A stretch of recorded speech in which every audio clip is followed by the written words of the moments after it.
Makanya saya kemarin diminta ngisi di pondok kajen. Kalau sampean berdebat sama orang ateis atau orang komunis itu gampang saja. Dilatih begini seperti teorinya Quran. Ya nanti saya teruskan, ini tak ulang lagi ya. Saya ulang lagi ya.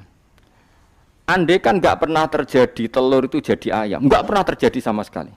Telur itu jadi ayam. Terus kamu mengasih tahu orang tadi, telur ini loh nanti jadi hewan yang hidup terus terbang. Mesti dia bilang muhal. Mau benda mati kok nanti jadi benda hidup yang terbang ngalor ngidul. Berhubung sering terjadi dan dia pun tidak ikut bikin, bilang mungkin. Paham ya? Saya ulang lagi ya. Berarti dia bilang mungkin karena sering apa? Terjadi dan dia lihat. Andai kan pertama kali nggak ada telur sama sekali yang jadi ayam, terus pengalaman pertama di dunia belum pernah terjadi. Kamu kasih tahu telur ini nanti jadi ayam terus terbang. Orang ini bilang muhal enggak? Muhal. Berhubung sering terjadi bilang enggak? Nah berarti kita nanti bangkit dari kubur gampang saja bagi Allah. Cuma belum pernah terjadi kamu mengatakan muhal. Nah makanya otak kita harus dibenahi. Makanya jogeman percaya ambek yang pernah kita lihat, yang sering kita lihat. Percayalah dengan akal, tapi akal waras loh. Arah waras itu serempet tatanannya wangil. Makanya Islam itu melatih. Kul falillahil hujjatul baligha. Misalnya begini ya, dulu kalau Gerwani atau PKI atau siapa sajalah. Itu kalau melatih anak-anak TK, makanya seorang ulama harus punya kecakapan penjelasan ibanatul ahkam. Itu anak-anak kecil dilatih, anak-anak kamu terpejam, mintalah manisan sama Allah. Ya Allah saya minta manisan, saya minta permen. Terus disuruh buka, dapat enggak anak-anak? Enggak dapat Bu, wah berarti Allah enggak ada. Sekarang minta sama Bu Guru. Bu Guru kami minta permen dikasih. Berarti yang ada Bu Guru bukan Tuhan gitu. Akhirnya jadi gerakan ateisme. Nah sebetulnya untuk melawan gerakan itu kita harus melatih begini misalnya gini. Saya itu pernah ketemu sama orang yang berpikiran komunis. Oh komunis cekek. Dia nantang saya gini, Pak, pokoknya saya tidak bisa nerima konsep Tuhan. Sebelum Anda bisa menjelaskan kenapa ada Tuhan. Jadi, bocah kok elek ini. Nah, aku ngerti aja. Sak cerdas ini tetap cerdas aku. Aku yakin tetap cerdas aku. Rasanya selain raine seram meyakinkan, tak pikir tetap cerdas. Kalau itu kan wong Quran gitu, artinya punya pikiran panjang. Mungkin di antara orang Islam kita ini tidak punya kecakapan menjelaskan. Tapi kalau orang sering baca Quran, apalagi dia ngaji tafsir ya, yang waras maksudnya waras lah. Terus rapati seneng duit, barang ini penting ya. Kalau seneng duit, mari goblok. Yakin ulama seneng duit, mari goblok tak jamin. Umpama alim wis kelas B, kelas C gak bisa, tahqiq gak bisa. Kalau tahu dikandani kanca kula riyen ambek jenengan udah saya kaca akhir. Lah kena apa? Cok seneng duit kula. Duit masalah bagi ulama. Ora duwe luwih masalah kan ya. Maksudnya ora usah seneng tapi aja terus gak duwe. Sekarang saya tanya, Quran itu melatih kita gini. Quran itu sederhana kalau ngelatih tauhid, tapi orang pasti ingat. Kata Allah gini, enggak apa-apa, saya ndak Tuhan enggak apa-apa, kamu yang Tuhan. Tapi buktikan kalau kamu Tuhan. Caranya gini.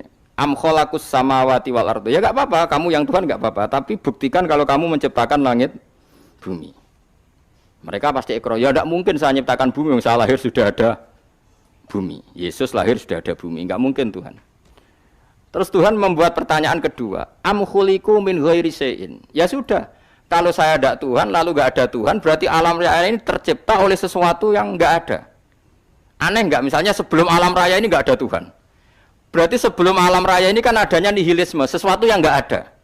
Kemudian sesuatu yang enggak ada menjadi penyebab sesuatu yang ada. Aneh enggak? Luwih aneh. Sesuatu yang enggak ada itu mestinya kan enggak bisa ngelabeti, enggak bisa berfungsi, enggak bisa ada gunanya. Wong jenenge ra ono iku ya ora marai apa-apa. Ora ono kok dadi sebab. Sesuatu yang menjadi sebab itu yang wujud apa yang enggak ada? Yang wujud. Sak takoki. Lah kalau enggak ada Tuhan, berarti alam raya ini lalu sebabnya apa? Ya dari ketiadaan, lalu tiada itu menjadi sebab. Lah tiada kok dadi sebab tekem lho. Mikir. Di mana-mana yang sebab itu harus barang yang wujud. Enggak boleh tiada kok jadi sebab. Ini kan jadi aneh, sesuatu yang tiada menyebabkan sesuatu yang ada. Terus dia bilang, ya pokoknya ronde ini kalah, Pak. Tapi kapan tak pikir. Pikir nganti mati temenang aku ya mending ngono. Makanya sebetulnya dalam ilmu mantek, pertama itu kita tidak harus iman Tuhan itu namanya Allah, tidak harus. Makanya pertama dikenalkan, sementing kenal Tuhan itu ada dulu. Disebut zat sing wajibil wujud, belum disebut namanya Allah. Allah itu disebut nama Islam, paham ya?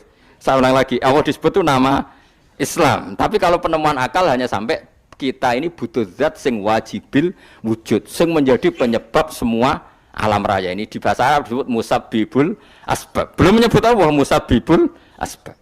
Islam pun pertama Iqra turun ya gak nyebut Allah. Iqra bismi rabbikal ladzi khalaq, khalaqal insana min 'alaq. Iqra wa rabbuka. Tuhan itu siapa? Yang mencipta. Nah, yang mencipta ini oleh syariat Islam disebut Allah. Tapi dalam logika yang penting kowe kenal sik ana musabbibil asbab. Pastikan bahwa alam raya ini yang wujud pasti disebabkan sesuatu yang ada. Enggak boleh barang wujud kok diciptakan oleh sesuatu yang tidak ada. Wong gendeng ora barbar, barang ra ono mbok sifati al-khaliq. Sing gawe langit bumi apa? Pencipta. Penciptane apa? Sesuatu yang tidak ada. Kowe ikhlas diutek ngono kowe ikhlas ta ora? Gak kowe ikhlas ta ora diutek ngono kowe ikhlas ta. Kowe gelem dadi bodho ngene. Gelem kan?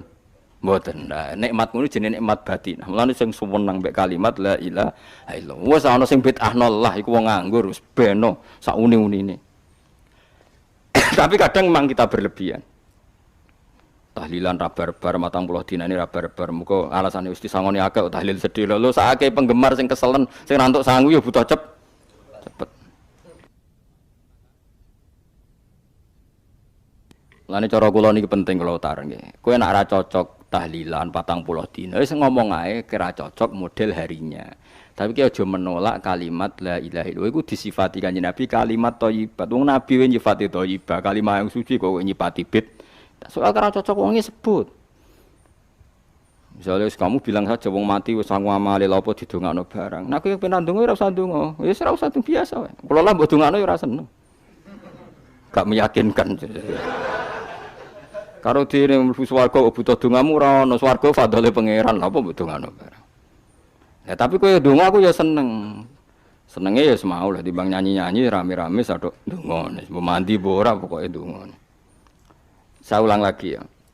Makanya Quran itu melatih logika sampai seperti itu. Am khalaqus samawati wal ard bal la yuqinun. Sampai terus diulang-ulang. Am khuliqu min ghairi syai'in. Kalau mereka merasa Tuhan enggak apa-apa, tapi buktikan mereka ini wujud sendiri tanpa sebab. Atau begini, kalau mereka tidak tahu sebab pencipta langit bumi, mereka sendiri suruh yakin kalau mereka adalah penciptanya. Amhumul khaliqun, enggak apa-apa.